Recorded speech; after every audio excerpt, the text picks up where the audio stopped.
The Ferries by Ramsey Campbell.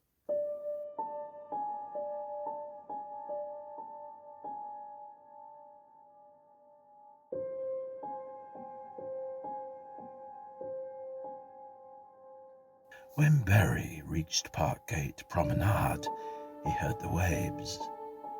He couldn't recall having heard them during his stroll down the winding road from Neston village, between banks whispering with grass, past the guarded lights of infrequently curtained windows. Beneath clouds diluted by moonlight, the movement of the waves looked indefinably strange. They sounded faint, not quite like water. The promenade was scarcely 2 cars wide. Thin lanterns stood on concrete stalks above the sea wall, which was overlooked by an assortment of early Victorian buildings, antique shops, cafes that in the afternoons must be full of ladies taking tea and cakes, a nursing home, a private school that looked as though it had been built as something else.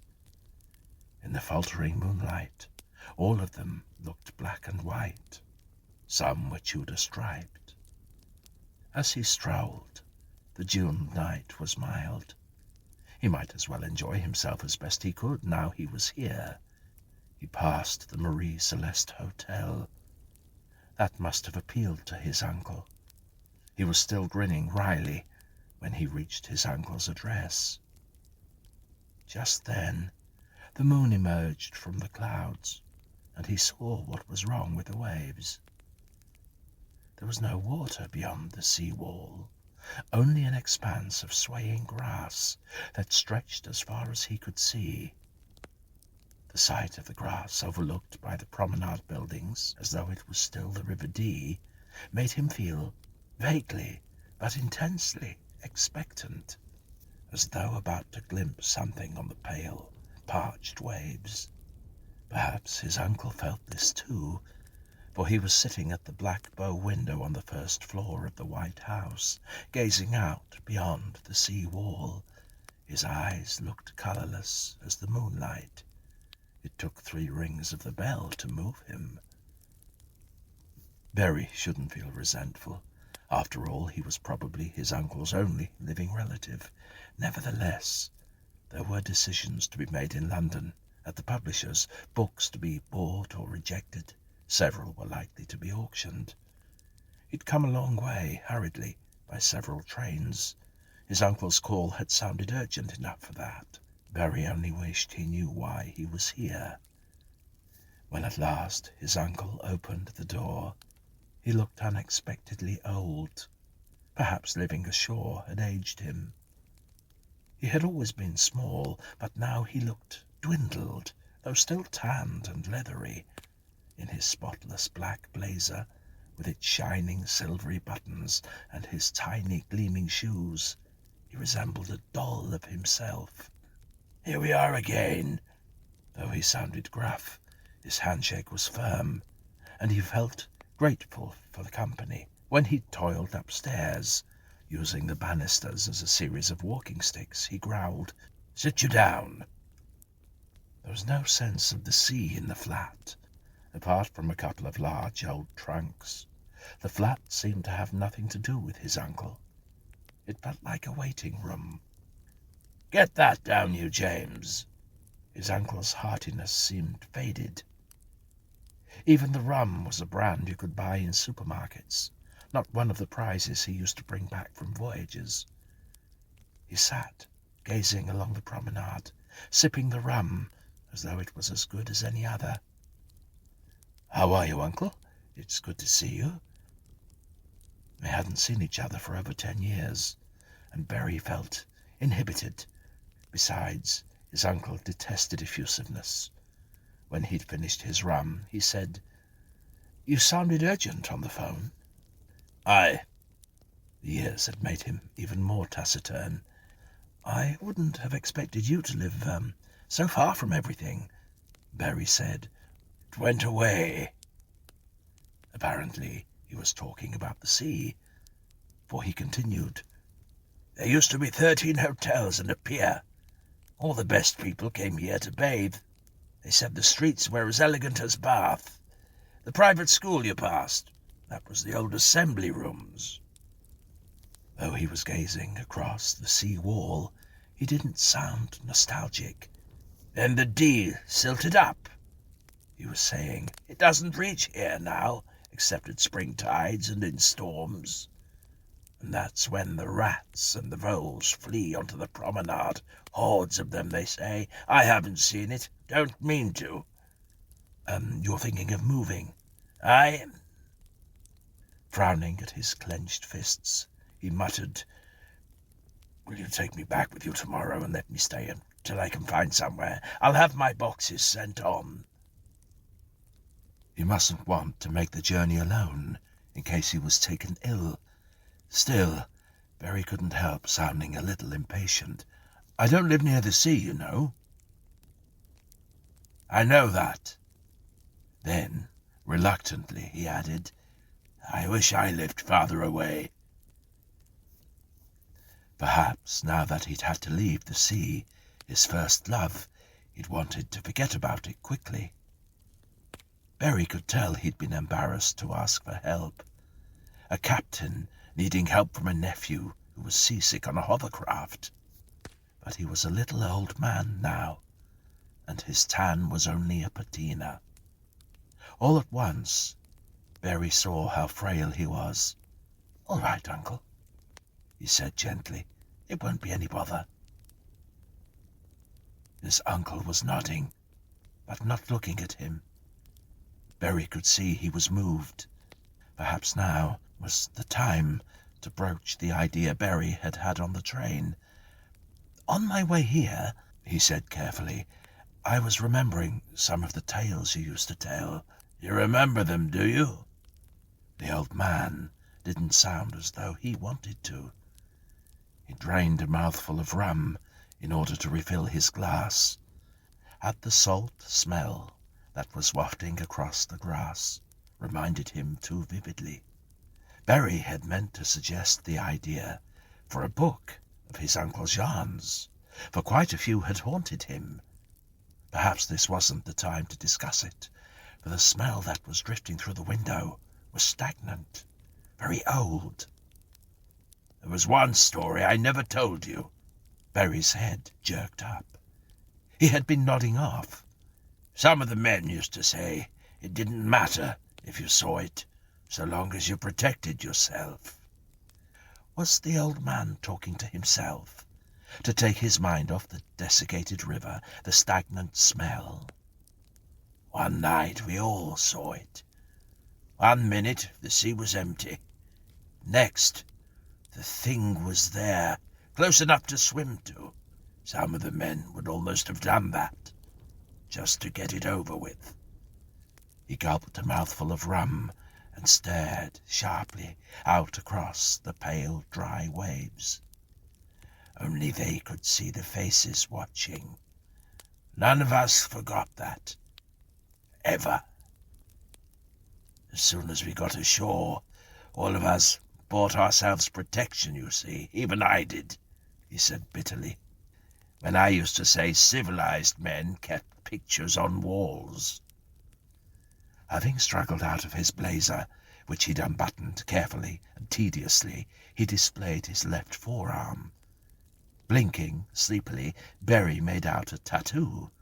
A graceful sailing ship surrounded by a burst of light. Its masts resembled almost recognizable symbols. "The younger fellows thought that was all we needed. We all wanted to believe it would keep us safe. I wonder how they feel now they're older." The old man turned quickly toward the window. He seemed angry that he'd been distracted. Something had changed his attitudes drastically, for he had hated tattoos. It occurred to Barry, too late to prevent him from dozing, that his uncle had called him because he was afraid to be alone. Barry's sleep was dark and profound. Half-submerged images floated by, so changed as to be unrecognizable. It was impossible to tell how many times his uncle had cried out before the calls woke him. "James! James!" The voice was receding, but at first Berry failed to notice this. He was too aware of the smell that filled the room, something that smelled drowned in stagnant water was near him, so near that he could hear its creaking. At once he was awake, and so afraid that he thought he was about to be sick. "James!" Both the creaking and the voice were fading. Eventually, he managed to persuade himself that despite the stench, he was now alone in the room. Forcing his eyes open, he stumbled to the window. Though it was hard to focus his eyes and see what was out there, his heart was already jolting. The promenade was deserted. The buildings gleamed like bone. Above the sea wall, the lanterns glowed thinly. The wide, dry river was flooded with grass, which swayed in the moonlight, rustling and glinting. Over the silted river, leaving a wake of grass that looked whiter than the rest, a ship was receding.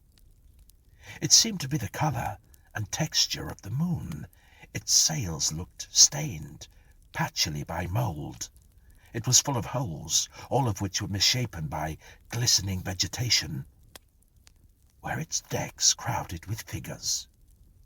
If so, he was grateful that he couldn't see their faces, for their movements made him think of drowned things lolling under water, dragged back and forth by currents. Sweat streamed into his eyes. When he'd blinked them clear, the moon was darkening. The ship looked more like a mound from which a few trees sprouted, and perhaps the crowd was only swaying bushes. Clouds closed over the moon, but he thought he could see a pale mass sailing away, overtopped by lurid sketches that might be masts. Was that his uncle's voice, its desperation overwhelmed by despair? When moonlight flooded the landscape a few moments later, there was nothing but the waves of grass, from which a whiter swathe was fading. He came to himself when he began shivering. An unseasonably chill wind was clearing the stench away, the stench of stagnant water. He gazed in dismay at his uncle's blazer, draped neatly over the empty chair. There wasn't much he could tell the police. He had been visiting his uncle, whom he hadn't seen for years. They had both had a good deal to drink, and his uncle, who had seemed prematurely aged, had begun talking incoherently and incomprehensibly. He'd woken to find that his uncle had wandered away, leaving his blazer, though it had been a cold night. Did they believe him? They were slow and thorough, these policemen. Their thoughts were as invisible as his might be. Eventually, since Berry could prove that he was needed in London, they let him go. He trudged along the sweltering promenade. Children were scrambling up and down the old sea wall. Old people on sticks were being promenaded by relatives. In the hazy sunshine, most of the buildings were still black and white. In a shop that offered gifts and bygones, ships were stiff in bottles. Waves of yellowing grass advanced, but never very far. He ought to leave and be grateful that he lived inland. For what he had seen last night had been real, and the threat was larger than he was. There was nothing he could do. But supposing he had only heard his uncle's voice on the silted river, and had hallucinated the rest? He'd been overtired and confused by his uncle's ramblings. How soon had he wakened fully? He wanted to believe that the old man had wandered out beyond the promenade and had collapsed, or even that he was alive out there, still wandering around. There was only one way to find out. There was only one way to find out. He would be in sight of the crowded promenade. Holding his briefcase above his head, as though he were submerging, he clambered down the sea wall. The grass was tougher than it looked. Large patches had to be struggled through. After 500 yards he was sweating, yet he seemed to be no closer than the far bank, nor to anything else. All this seemed to be receding. He struggled onward. Grass snagged him. Birds flew up on shrill wings, complaining. He could see no evidence of the wake he'd seen last night. Nothing but the interminable grass, the screeching birds, the haze. Behind him, the thick heat had blurred the promenade.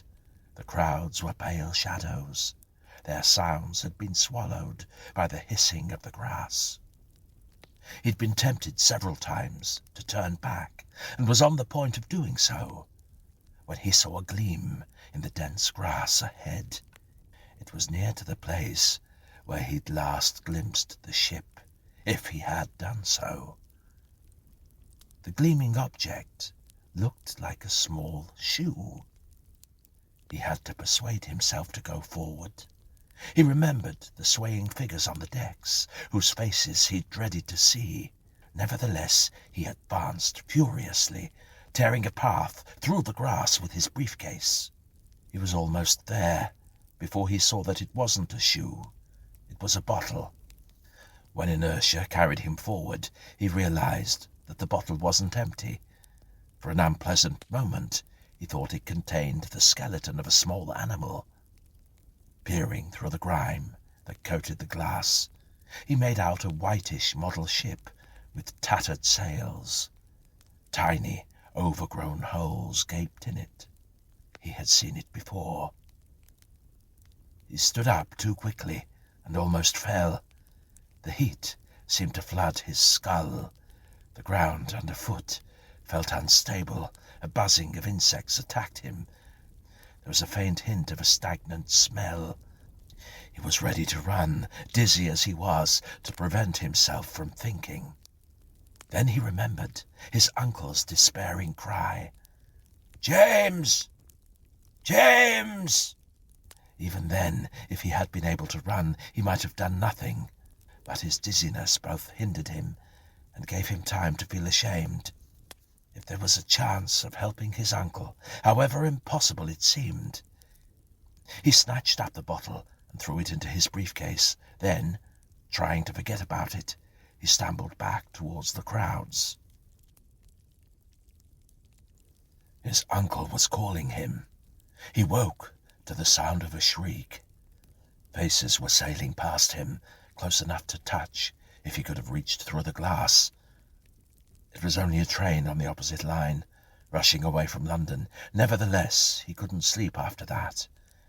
He finished reading the typescript he'd brought with him, though he knew by now he didn't want to buy the book. The state of his desk was worse than he'd feared. His secretary had answered most of his letters, but several books had piled up, demanding to be read. He was stuffing 2 of them into his briefcase, to be read on the bus, and if he wasn't too tired, at home, when he found he was holding the grimy bottle. At once he locked it in a drawer. He wasn't prepared to throw it away until he understood its purpose. He was equally reluctant to take it home. That night he could neither sleep nor read. He tried strolling in Holland Park, but while that tired him further, it failed to calm him. The moonlit clouds that were streaming headlong across the sky made everything beneath him look unstable. He kept feeling that the houses were rocking slyly at anchor. He lay, trying to relax. Beyond the windows of his flat, Kensington High Street seemed louder than ever. Nervous speculations kept him awake. He felt he'd been meant to find the bottle, but for what purpose? Surely it couldn't harm him. After all, he had only once been to sea. How could he help his uncle? His idea of a book of stories was nagging him. Perhaps he could write it himself, as a kind of monument to his uncle, except that the stories kept drifting away into the dark, beyond his reach, just like the old man. When eventually he dozed, he thought he heard the old man calling. In the morning, his desk looked even worse. The pile of books had almost doubled.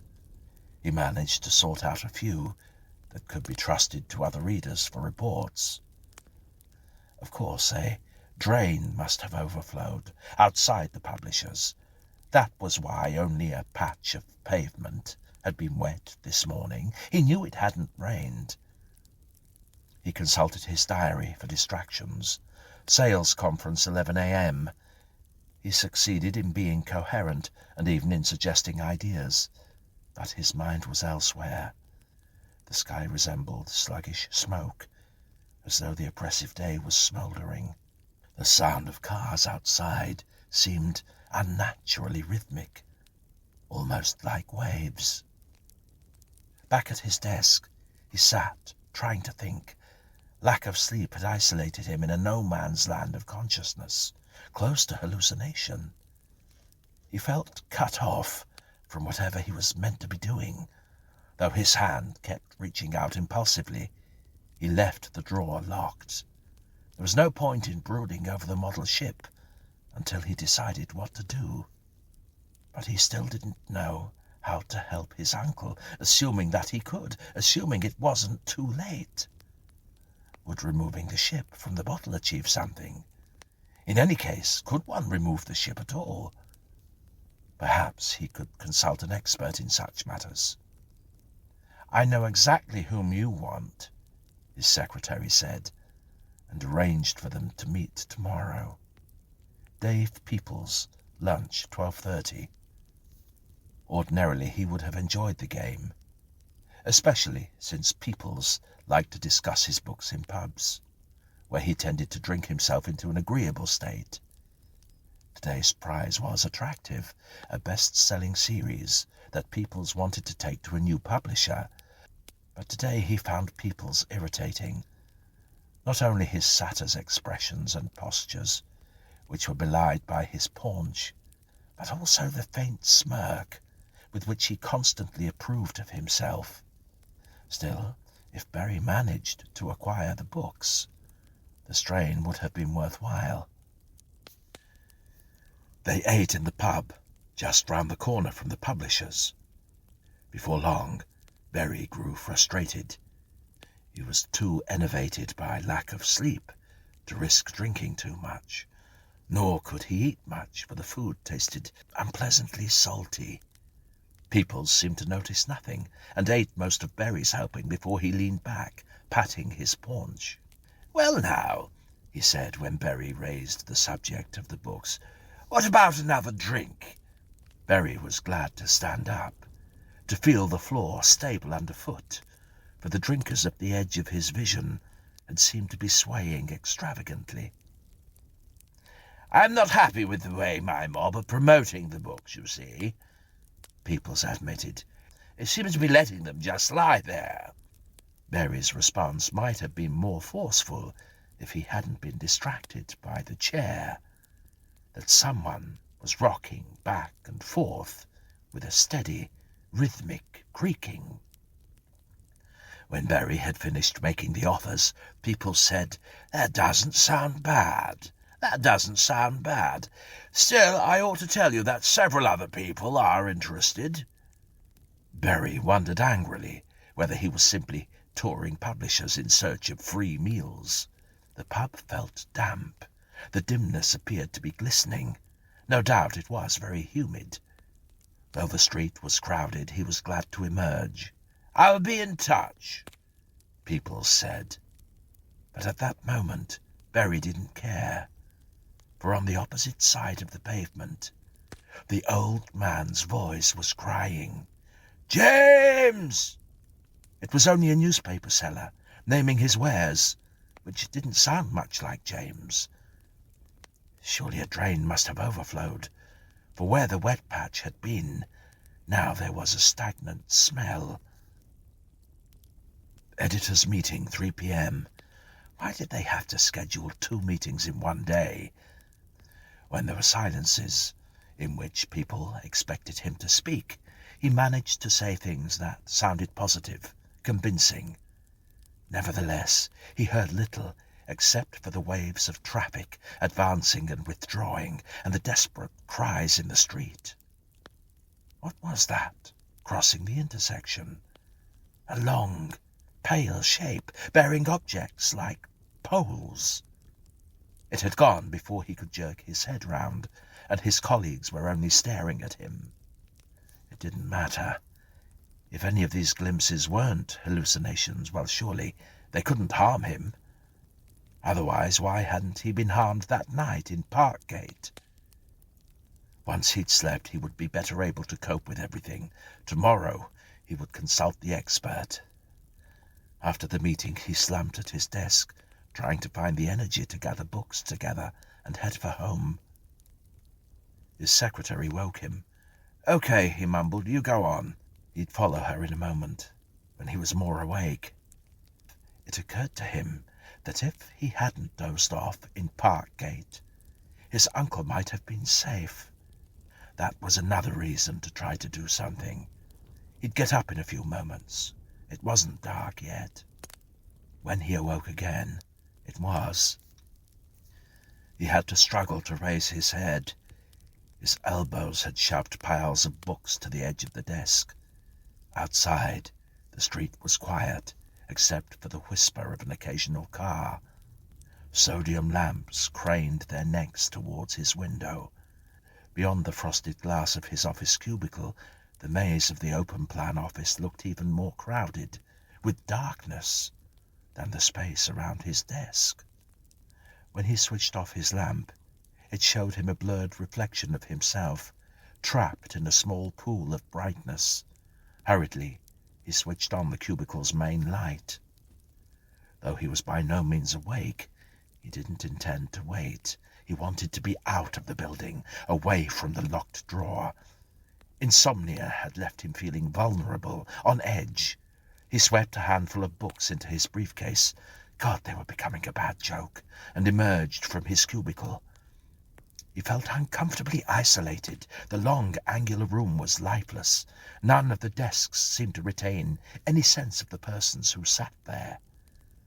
The desertion must have been swallowing his sounds, which seemed not only dwarfed, but robbed of resonance, as though surrounded by an emptiness that was very large. His perceptions must be playing tricks. Underfoot, the floor felt less stable than it ought to. At the edge of his vision, the shadows of desks and cabinets appeared to be swaying, and he couldn't convince himself that the lights were still. He mustn't let any of this distract him. Time enough to think when he was home. It took him far too long to cross the office, for he kept teetering against desks. Perhaps he should have taken time to waken fully. When he eventually got to the elevators, he couldn't bring himself to use one. At least the stairs were open, though they were very dark. He groped, swaying for the light switch. Before he found it, he recoiled. The wall he had touched felt as though it was streaming with water. A stagnant stench welled up out of the dark. When he grabbed at the banister for support, that felt wet too. He mustn't panic. A door or window was open somewhere in the building, that was all. He could hear creaking. A draft was making things cold, not wet, and was swinging the lights back and forth. Yes, he could feel the draft blustering at him. And that smell must have been a drain. He forced himself to step onto the stairs. Even the darkness was preferable to groping for the light switch when he no longer knew what he might touch. Nevertheless, by the time he got to the landing, he was wishing for light. His vertigo seemed to have worsened. He was reeling from side to side on the staircase. Was the creaking closer? He mustn't pause.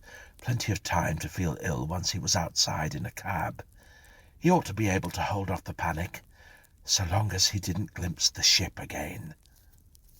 He halted so abruptly that he almost fell. Without warning, He'd remembered his uncle's monologue. Berry had been as dopey then as he was now, but one point was all at once terribly clear. Your first glimpse of the ship meant only that you would see it again. The second time, it came for you. He hadn't yet seen it again. Surely he still had a chance. There were 2 exits from the building. The creaking and the growing stench would tell him which exit to avoid. He was stumbling downstairs because that was the alternative to falling. His mind was a grey void that hardly even registered the wetness of the banisters. The foyer was now in sight at the foot of the stairs, its linoleum gleaming. Less than a flight of stairs now, less than a minute's more stumbling. But it was not linoleum. The floorboards were bare. The floorboards were bare, when there ought not even to have been boards, only concrete. Shadows swayed on them, cast by objects that, though out of sight for the moment, seemed to have bloated limbs. Water sloshed from side to side of the boards, which were now the planks of a deck. He almost let himself fall in despair. Then he began to drag himself frantically back up the stairs, which were swaying after all. Through the windows he thought he saw the cityscape rising and falling. There seemed to be no refuge upstairs, for the stagnant stench was everywhere. But refuge wasn't what he was seeking. He reeled across the office, which he'd darkened when leaving, into his cubicle. Perhaps the papers were falling from his desk, only because he had staggered against them. His key felt ready to snap in half before the drawer opened.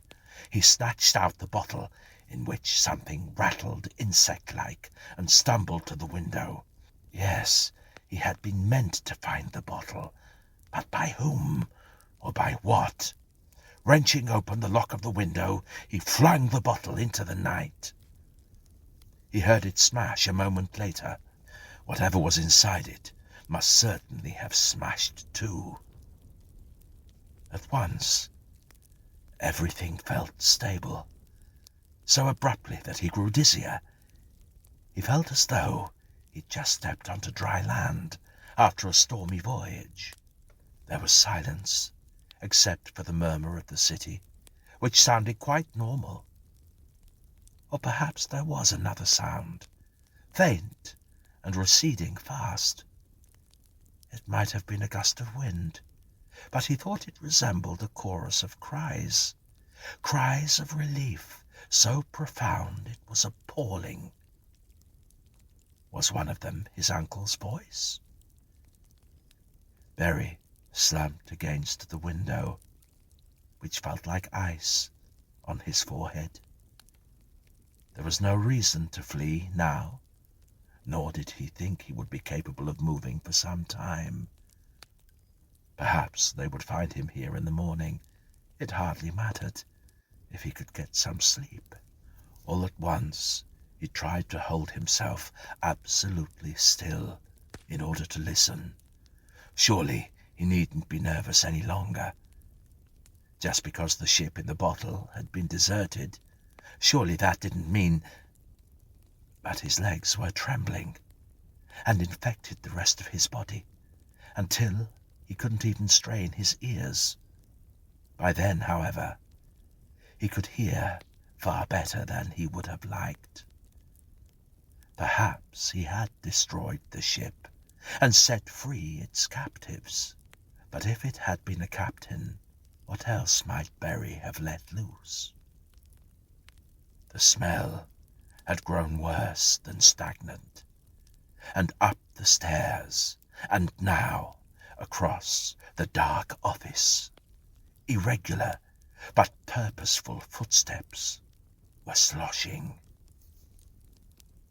Early next morning, several people reported glimpses of a light, supposedly moving out from the Thames into the open sea.